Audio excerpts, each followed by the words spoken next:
Hello, hello, hello, everybody, and welcome back to another episode of Beauty by the Beaker.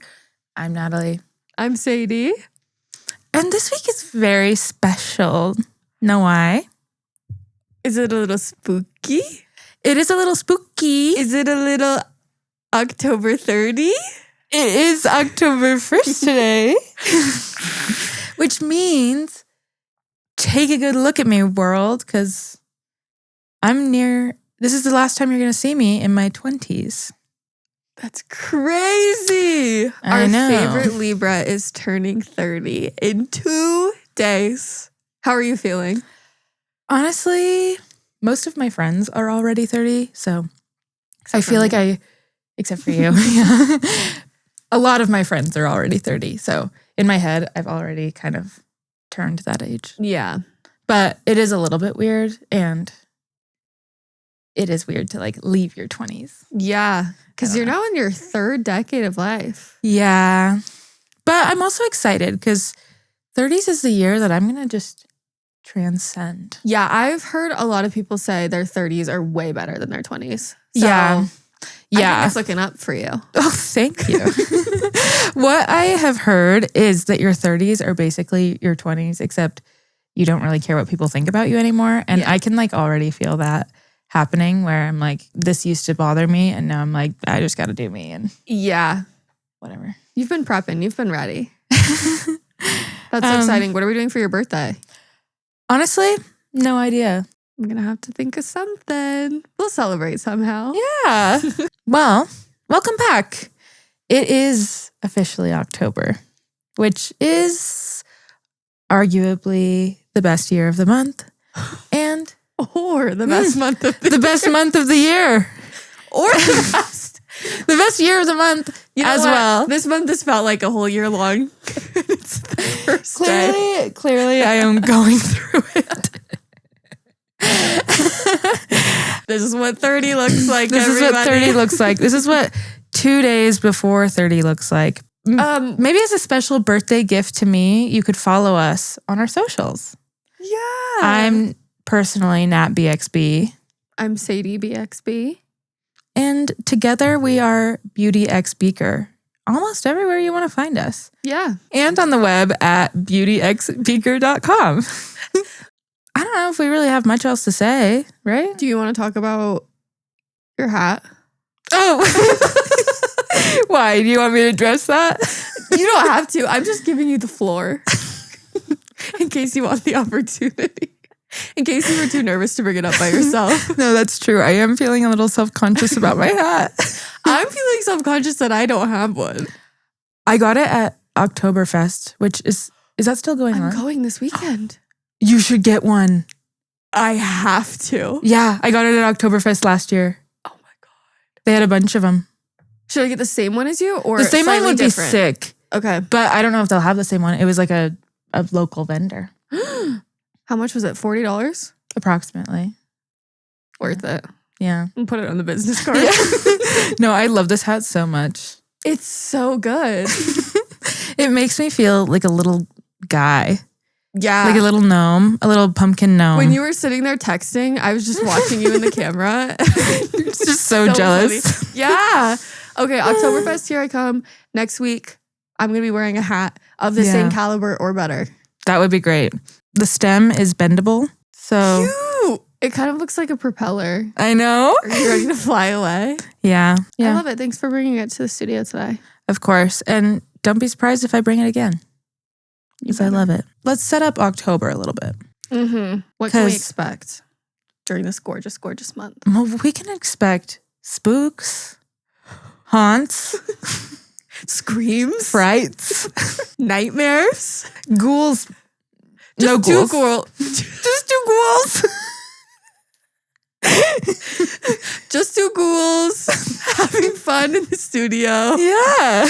We have planned some very fun fall/Halloween themed episodes for you guys. So today is just the schedule. It's very giggly right now. Me too. So that's okay. To get down to business. It's okay. It's a giggly month. October's not 2 giggly ghouls. We're just 2 giggly ghouls, and that's how it's meant to be this month, and that's how it's gonna be this month. Yeah. Try to stop us from giggling. You can't. This week, we're going to talk about preservatives. We are. And next week, we're going to talk about preservatives again, because this is another 2-part episode. You're welcome. Oh, you're welcome. So when we were thinking about the topics for this month's episodes, I thought, I cannot think of anything spookier than, wait, pause. I wrote a whole intro. Oh, well. Okay.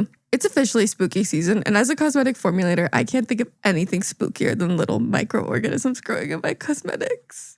That is spooky. I don't want little foes. If they're nice microorganisms, maybe. But it's just, you can't really decide.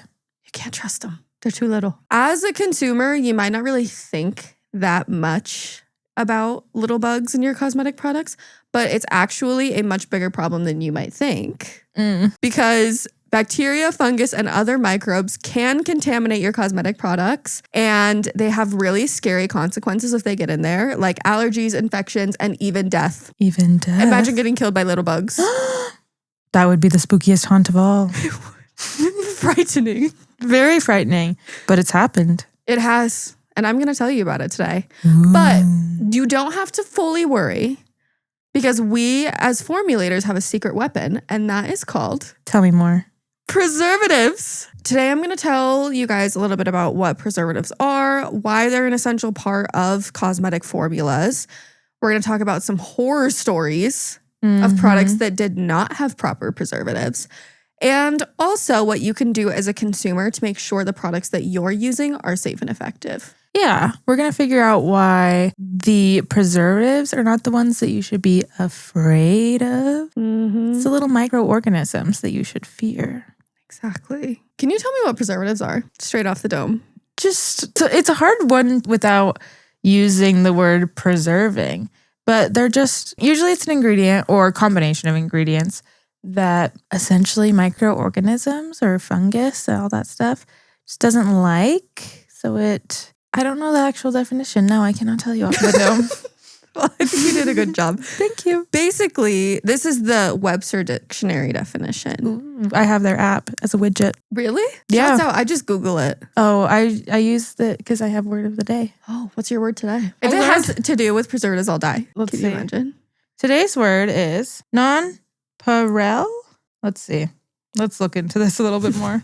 Nonpareil. Nonpareil. Describes that which has no equal because it is better than any other. Do you feel like October 3rd is nonpareil? October 3rd is definitely nonpareil.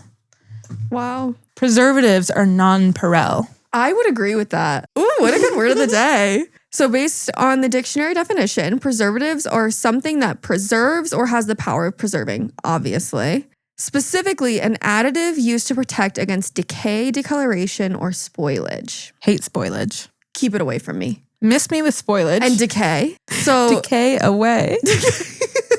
Is that what RuPaul says at the end of Drag Race when a queen's eliminated? That's what the preservatives say when they enter your cosmetics. Decay away. Shantae, you stay. Preservatives are ingredients that are used in all sorts of products like food, cleaning products, detergents, pharmaceuticals, and obviously cosmetics. Obviously. In cosmetics specifically, they're used in products that contain water to protect the product from bacteria, fungus, and other microorganisms. That is a slight simplification, and I'll kind of explain a little bit more later. Yeah. Are you going to tell us why water? Yes. Oh, yay. The reason is because microorganisms can get into products, and if they're able to grow, they make the product dangerous. The reason that it's water specifically is because microorganisms thrive in water. They need it in order to carry out their biological processes. So kind of like we do. Yeah, basically. They're just like us for real. The concept of water activity is really important when it comes to preservation. So cells need water to grow, and they do this by taking water and they move it across what's called their cell membrane. And that's just like the outer part of their cell. It's called a selectively permeable barrier. So it'll let some things in, but not everything. It surrounds all cells, and it separates the inside of the cell from its environment outside of it, basically. I don't want to say it's a cell wall because that's a different thing, but it is kind of like a wall outside of it. Yeah. But it's like flowable and certain things can get in and other things can't. So water moves from the more available area, usually outside the cell, to a less available area inside the cell. And that's called the water activity gradient. So it goes from like the highest area to the lowest area. Osmosis. And then when the outside water activity drops too low, microbes face what's called osmotic stress. Oh no. Bad for them. They cannot pull in enough water because there's not enough to pull in. And so they stop growing and they go dormant. They don't die, but they just stop doing their processes. They like go to sleep basically. Yeah. And microbes are different than you and I in that they can go dormant for ever. Yeah. And just like chill there. Non-disclosed amount of time. They can just hang out. I'm honestly jealous of them for real. Once they don't have their resources, they're like, I mean, you can kill them, which I'm sure we're going to talk about. Yeah, for sure. But also if they go dormant, they are just kind of like in hibernation and they can last kind of indefinitely. Forever and ever. Yeah.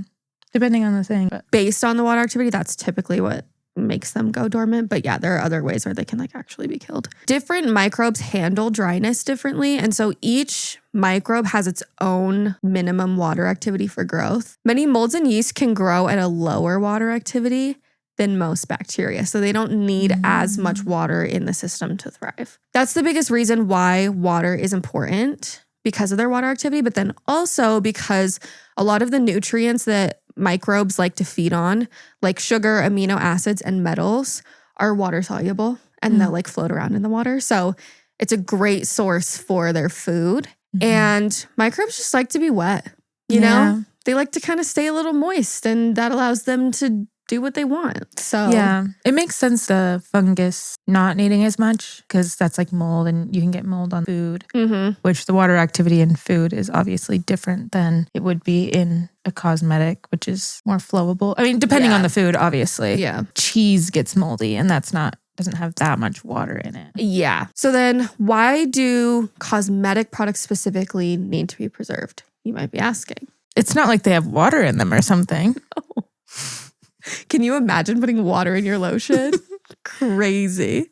Microorganisms can get into products, and if they're able to grow, they make the product really dangerous. Yeah. So bacteria and fungus can produce what's called enzymes. I like to think of enzymes like little scissors, little molecular scissors. They like go around and snip things. Enzymes are basically proteins with a job, and their job is to break down cosmetic ingredients. This can cause the product to change a color, develop a really nasty smell, or become slimy and just like a weird texture. Microorganisms can also contaminate cosmetics with harmful toxins or allergens, and this can lead to skin infections, eye infections, and other health problems if those toxins are able to get to you.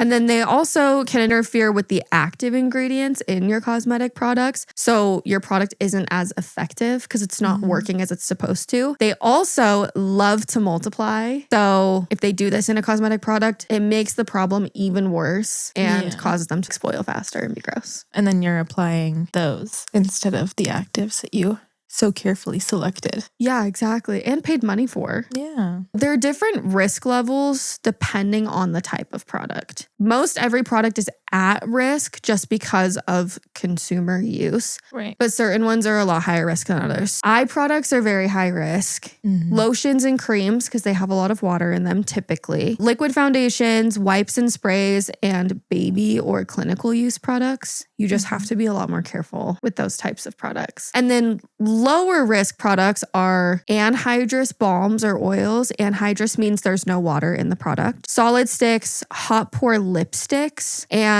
like I said, there's still some risk because water can be introduced either in manufacturing or when you're using it as a customer. Yeah. But it's lower risk because there's less of a chance that the microorganisms can multiply. Yeah. Because there's not water in the actual product. Does that make sense? Yeah. If you are using a lip balm, you might, as a user, get a little bit of saliva on the product. And that is an example of an anhydrous balm. Yep. Usually they don't contain retain any water. It's not likely, but it can happen that with user error, you can cause something to grow. Yeah, there are a lot of ways that microorganisms can get into products. The first one is contaminated raw materials, water, or other ingredients. This is during the manufacturing process of the products. Also, just poor manufacturing conditions, shipping, or storage of these raw materials. Companies typically do what's called GMP or good manufacturing practices. And a lot of that, it's just like a system. Yeah, it's kind of like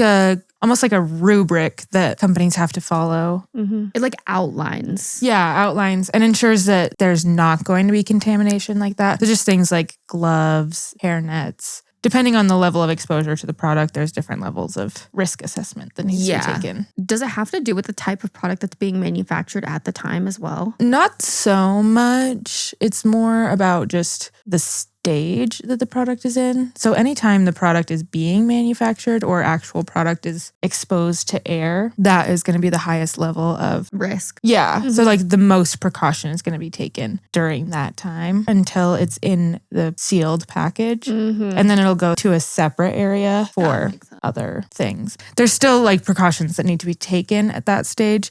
They're just lower because the product's no longer exposed. But it doesn't really matter type of product. It's more just any product. It's the same thing. They're like careful with no matter what you're doing. Yeah, that makes sense. So if companies are following GMP, in theory, the ingredients should not be contaminated. Accidents do happen still, but that's kind of the process that companies are supposed to take to reduce the possibility of contamination. The place that I am thinking of for some reason is have you ever been to the Tillamook factory? Yes. And you can like see the people in there and they all have like hairnets and gloves. When the cheese is exposed, everyone's like, you can't even like see their skin really. Yeah, they're like suited up. But then it like goes on that little conveyor belt to different rooms. Yeah. And the different rooms will have like different levels of caution. So no, that's a great example actually. Yeah, pretty much the same for cosmetics as well. So that's one part of it. And then also an ineffective preservation system, particularly for ingredients that encourage the growth of microorganisms, like water-based things. So if your preservative system isn't good enough, that can encourage microbial growth. And that's another way that microorganisms can get into products. And then sometimes packaging doesn't adequately protect the product.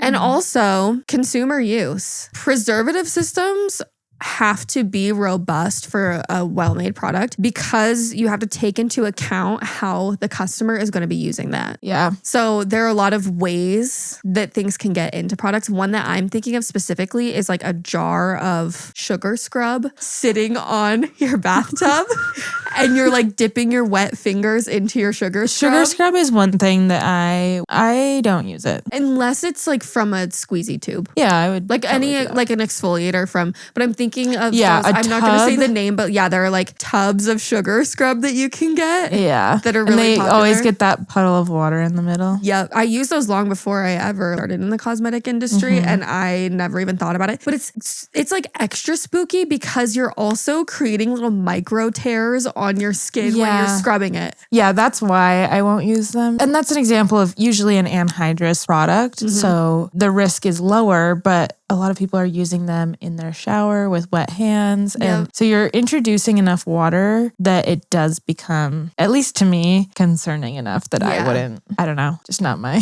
favorite. Yeah, I agree. So there's that. And then also if you keep like the caps of your shampoo bottle off when you're in the shower, or even just caps of things on your sink, like microorganisms can get in through the air as well. So if you keep caps off or bottles open, those are all ways that they can get introduced into your cosmetic product. And if it doesn't have a robust preservative system that can kill off those microorganisms when they get in, then problems can occur. Yeah. The preservative system, formulators intend for it to kill anything that's introduced to the product. They have to take into consideration all of the things during manufacturing, but then also anything that might be introduced over the next 2 years that you might be using it. Preservatives are important. So what are some common types of preservatives that you can think of? That's a great question. Antifungal. Yes. Antimicrobial. Correct. I feel like there's also a third one. Is there a third one? The main ones that I saw were antifungal and Microbial. Antibacterial. Antibacterial. Antibacterial and antifungal. Yes. I wrote And- antimicrobial. Antimicrobial. Usually like microbial is bacteria, and then fungus. Mold falls into the fungus category. Yeah. Molds and mushrooms. Spores. Yeah, There are different types of bacteria as well. Like there's gram-positive bacteria, gram-negative. So they're like subcategories. Yeah. But those are the main ones. And then also broad-spectrum preservatives as well. Yeah. Those are ones that are strong enough to cover all of the different categories. Yes. So it's like a one and done situation. Yeah. We love them. We do. Some other things that can be added to the formula to help with preservation are called preservative boosters. So they themselves don't really act as preservatives, but they can help support the preservative system. The way that I would explain it is that they make the environment less desirable for the bacteria. It's not necessarily going to kill them or anything like that. It just makes it less comfortable. Yeah. Like depleting their food source or something like that. Yes, exactly. One that I think of specifically is called chelating agents. So a lot of these are like EDTAs. If you look at the back of your ingredient list and you see something with EDTA, that's called a chelator. And what it does is it binds to metals, and microorganisms love to eat iron. Huge fans of iron. And so the chelating agents, what it'll do is it'll bind to that iron and take it away for the microorganisms. Sorry, you have no food now. Sorry, this is my food. Sorry. I'm a now chelator. It's disgusting because it's been chelated. Chelated all your food. What are you going to do now? No, please. Sorry, that's product protection. Go find a different lotion to live in. Some other ones, or another category, is called glycols. So glycols help with freeze-thaw stability. The stability conversation will happen later. It can help with that. And then they slightly reduce the water activity, which, as we remember, microbes love a high water activity environment. Yeah. The glycols just help boost the other preservatives in the formula as well. All of these preservatives should be used in combination with each other, and not all preservative systems are created equal. There are some that are much better than others. Yes. How is a company to know if their preservative system works? I am so glad you asked this question of me. So there are different tests that a company can do to check if the preservative system that they have in their formula is a good one or not. Yeah. So the first one is called a preservative efficacy challenge test. Challenge in parentheses, because PET is cuter than PECT. I was going to say, when did they add the C? Yeah. It's just in parentheses. So Okay. we don't have to worry about it. Preservative efficacy challenge test. Exactly. Yes. Okay, cool. So cool. in this test, they have the product, and the researcher will introduce microorganisms into that product, and then they'll count how quickly they're reduced or killed off by the preservative, which is so smart. Yeah. So that's basically just a way to check and see how well your preservative system is performing. So they'll use like known bacterias and they'll put them in there at known concentrations. And then they can test the number of live cells that are left in there over the course of I saw some reports that say it's over 28 days. 28 days makes sense. Yeah, if it's a good preservative system, you'll get less and less every day. Yeah. Theoretically. And it should kill it off completely, I think. There's like a lower limit that they'll allow. Yeah. In theory, if you have a good preservative system, it should be all gone by the 28 days. The other one that you can do is a microbiological quality limits test. An MQLT, an MQT. MQT in my hat. So in this test, they just count like every day for the total amount of bacteria or mold in the product, and they'll screen it for specific types. So it's just a day-to-day look at whether your product is free of microorganisms or not. Okay. And to me, I'm like, okay, that makes sense, girl. Your daily digest. Your daily dose of bacteria. And then another test that companies can do, it's not necessarily specifically for preservative systems, but just the product as a whole. It's called accelerated stability testing. So a company will test their products before they're sold to the consumer, and they'll do it on a faster scale. So it involves exposing the products to elevated conditions, like I mentioned, really cold or also like really hot and humid. They'll do this because it helps rapidly determine the product's shelf life and the stability of it over time without having to wait actual years for a result. So basically, your cosmetics are given an amount of time that they are good for. Typically, it's around 2 years after you open them. But that's also under the assumption that you're keeping them at room temperature in like relatively mild conditions, I guess. So like on your bathroom counter or yes. But if they are exposed to heat or freezing, just extreme temperatures like that, it can degrade them faster. And that's what accelerated stability testing does, is just exposes it to those harsher conditions for a longer period of time, because you're not supposed to do that. It's like, don't do this, but also if you're a brand, you probably want to have some level of error available before your product gets horrible and disgusting. Yeah, companies build in buffers for that type of thing, assuming people are going to leave it in their car, whether their car is in freezing temperatures or really hot temperatures. Or also the transport from the manufacturer to the store. Yeah, that's what I think of a lot of the time with just being in Utah and being in a colder place. A hot and cold place. A hot and cold place, but something I hadn't really even thought about until I got into the industry is people saying like, when we ship to your location, we need to be concerned about freezing or things like that. Yeah, that is a concern. Yeah. In this stability testing that companies do, it will also show microbial growth as well. So that's something they can also test for to make sure that the preservative system is working and that it's not growing fungus or bacteria or gross little microbes. There isn't a specific recommendation of time for the stability testing, actually. It kind of depends on the company and what they decide.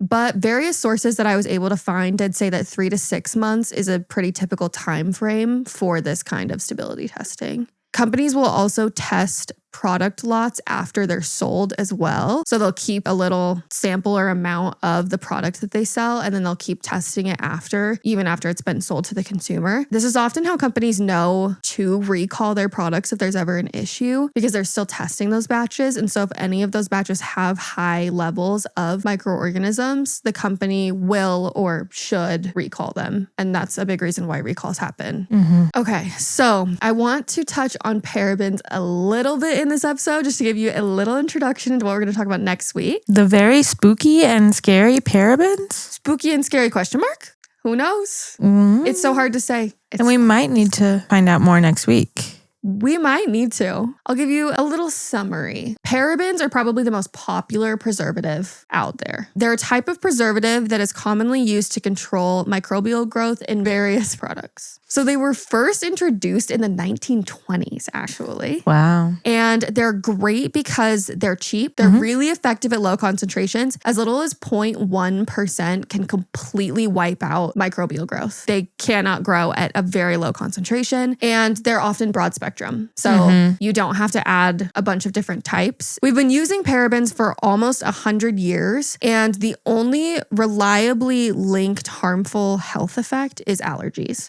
That is very rare. What? I think that's very ironic, given, are you going to talk about what the original replacement for parabens is? I will next week, yeah.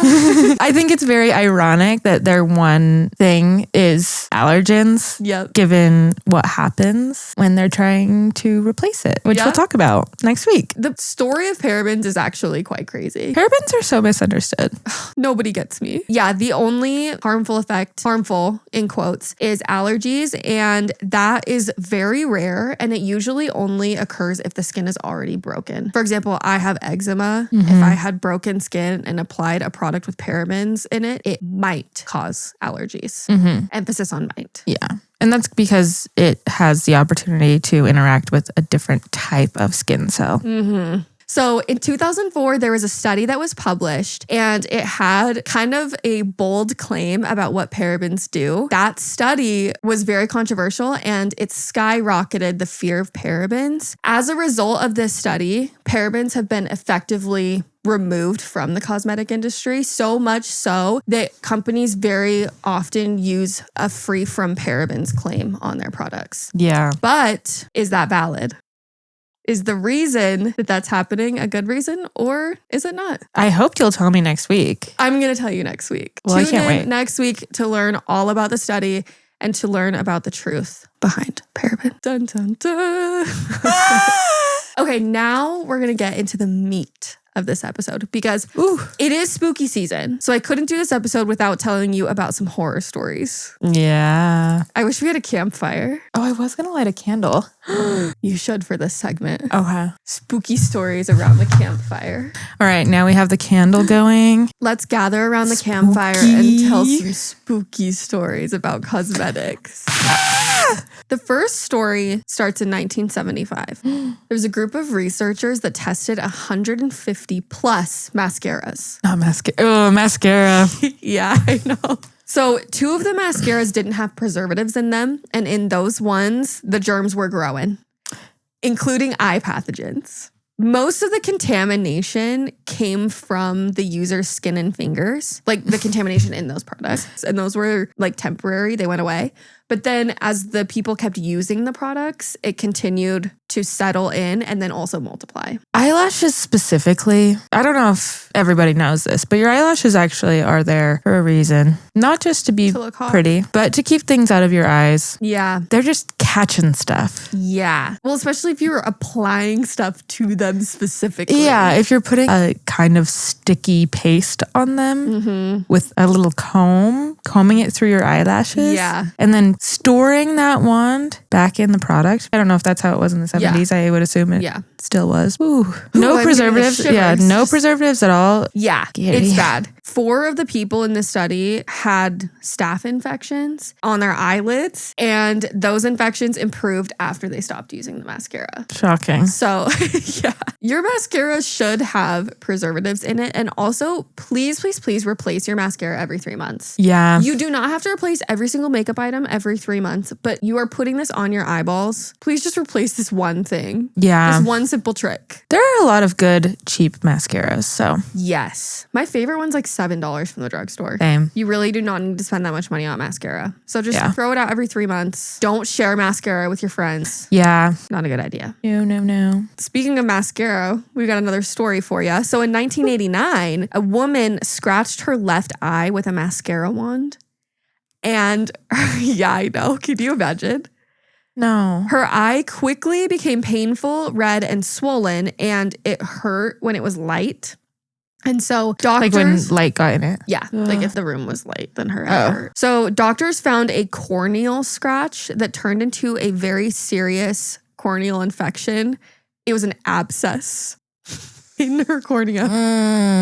This poor woman. So horrible. They did lab tests on this abscess and it showed that the same germ, give me a second, Pseudomonas aeruginosa. What the hell? Am I having a stroke? Pseudomonas aeruginosa. Sounds delicious. Final answer. They found that germ both in her eye and in her mascara. So it can be presumed that it got transferred from the mascara to her eyeball when she scratched it. Horrible, right? Yeah. So she got treated in the hospital and the active infection did clear up, which is good. But her cornea was left scarred and it had new abnormal blood vessels like in her eye, and also her vision never recovered. Oh. Isn't that spooky? That is spooky. Ugh, I cannot imagine just having germs in your eyes because you accidentally scratched it. Poor woman. Yeah, that's spooky. That's a very spooky Halloween story. Ugh, I know. Giving you the shivers. There's another horror story. This is about a germicide called hexachlorophene. This is actually kind of the opposite of what we've been talking about. Also, trigger warning for infant fatalities. If that's triggering to you, totally understand. Maybe skip ahead like a minute or 2. I'll put a little timestamp. Yeah, in the description and stuff too. It will not be graphic, but FYI. Okay, so in 1972 in France, of course, there was a batch of talcum powder called Bebe. It was mistakenly blended with 6% hexachlorophene, which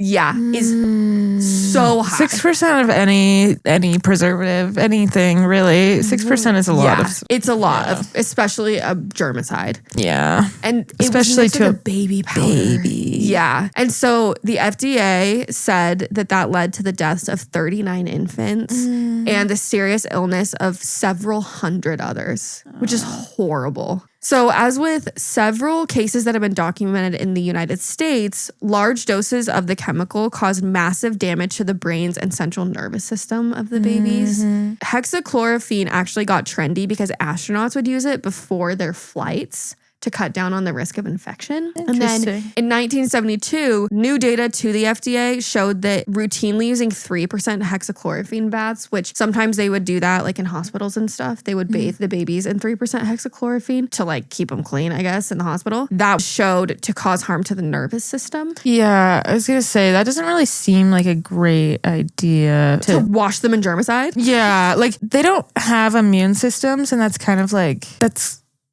counterintuitive to building an immune system. Yeah, exactly. And imagine double that in a talcum powder.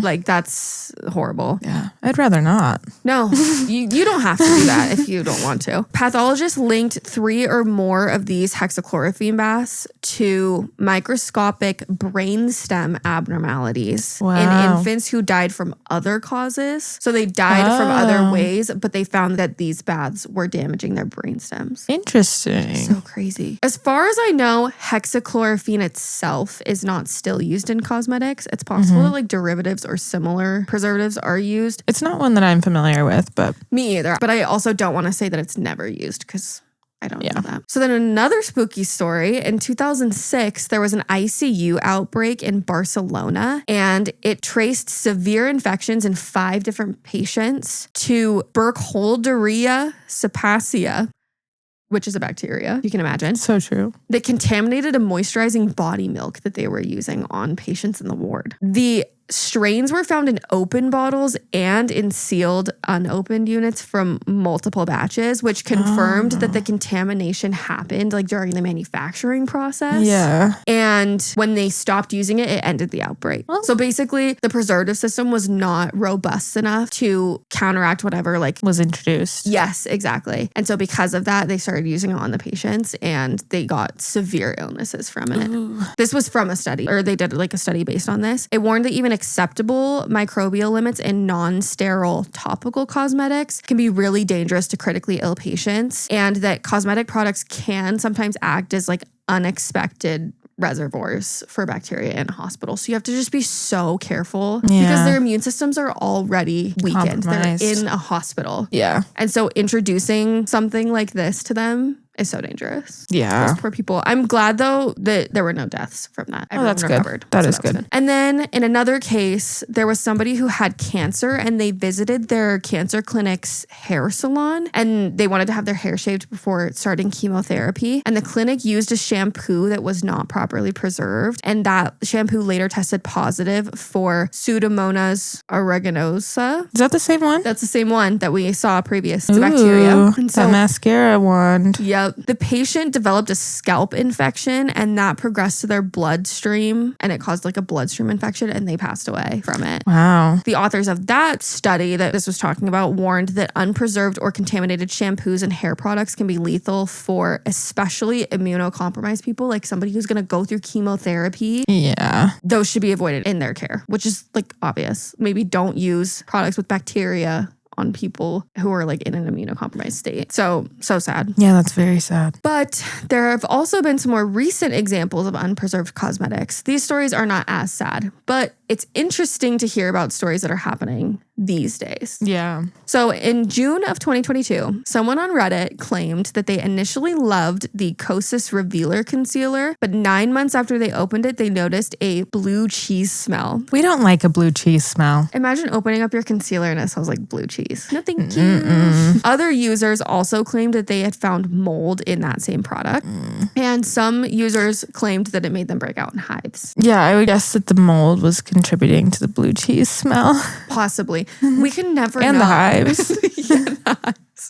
Yeah, I think that's a safe assumption. I looked at the preservative system and the ones that they're using have potassium sorbate, sodium benzoate, and phenethyl alcohol. For some context, these preservatives are okay, but they're only really effective at a pH below 5. And it's really hard to say if this product was formulated below 5, but there are just much better preservative systems out there Yeah. that the brand could have used. That preservative system is not... Potassium sorbate and sodium benzoate are often used in food. And food, as we know, does not last as long as cosmetics because it goes bad. Yeah.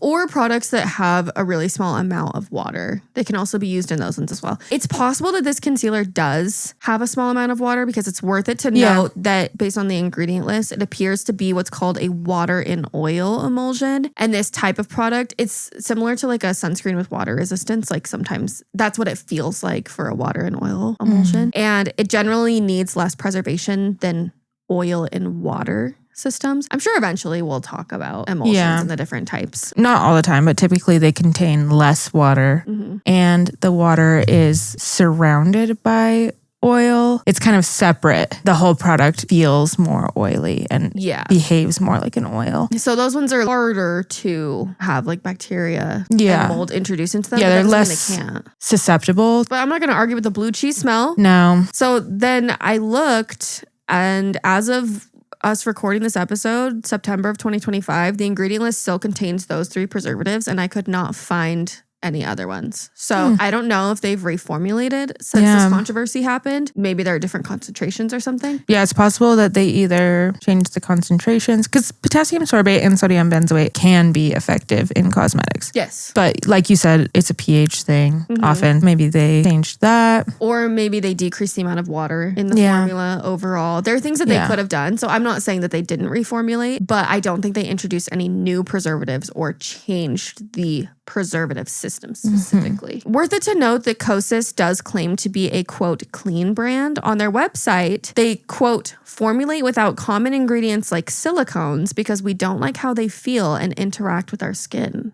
end quote. That is a very interesting position. Yeah. I mean, I understand not liking the way that silicones feel.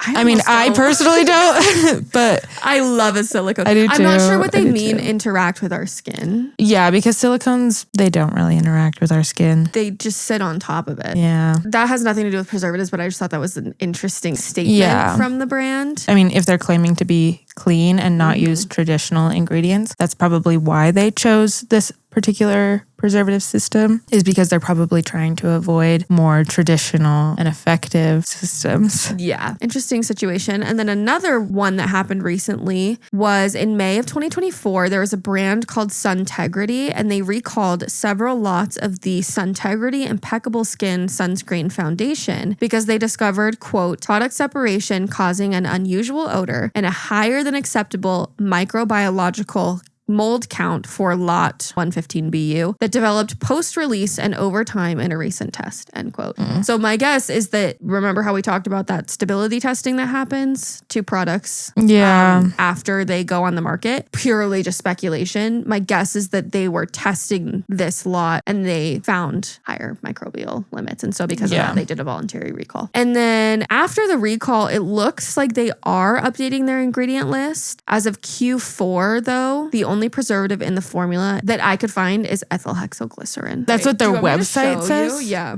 I should probably clarify that because just kind of an odd statement. When you look at the ingredient list, it says updated formulation beginning Q4 of 2024. But in this updated formula, the only one that I could find, unless I'm missing something, but I went through this, the only preservative I can find is ethyl hexoglycerin, which is not a broad spectrum preservative. No, it's not. It usually should be used in combination with something else. Yeah. And this one has a very high concentration of water. It's the second ingredient.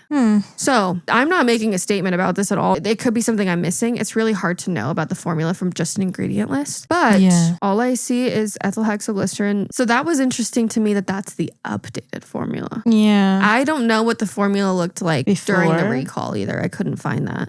Very interesting. I think a lot of clean beauty is relatively new, and a lot of these reformulations to avoid preservatives, that whole movement is kind of new. And I don't know if we've really even seen the full effect of that yet. Yeah. There are probably companies who they know the risks. They're big enough that they're on store shelves, or they're big enough that if they had issues, they know what could happen. Yeah. Because they've probably encountered a lot of issues before. But then there's a lot of smaller brands usually who don't know that and are getting information about preservatives that's just not true, or trying to use a new angle for marketing that's like clean or preservative free. Yeah. That's how they want to stand out. But not fully aware of the risk of that. I think a lot of it does have to do with just a lack of education. Yeah. Because you do have to remember that brands are started by normal people. Yeah. And a lot of them are just getting their information off of the internet. I think it's up to the companies who are manufacturing those products to let them know, hey, by the way, this is dangerous for you to be putting out if it doesn't have a proper preservative system. Yes. And then hopefully the brands defer to their expertise. Yeah. So I think next week we'll talk a lot more about the information and fear-mongering regarding preservatives. But this week I mostly just wanted to discuss what preservatives are. Lay some groundwork. Exactly. And I also do want to leave you guys with kind of some information as to what you can do as a consumer to make sure that you're using products that are safe, effective, and properly preserved. You don't necessarily need to like freak out about finding the preservatives in your product and understanding what each of them do and is this broad spectrum. Companies don't want you to have issues with their product. Yes. That's not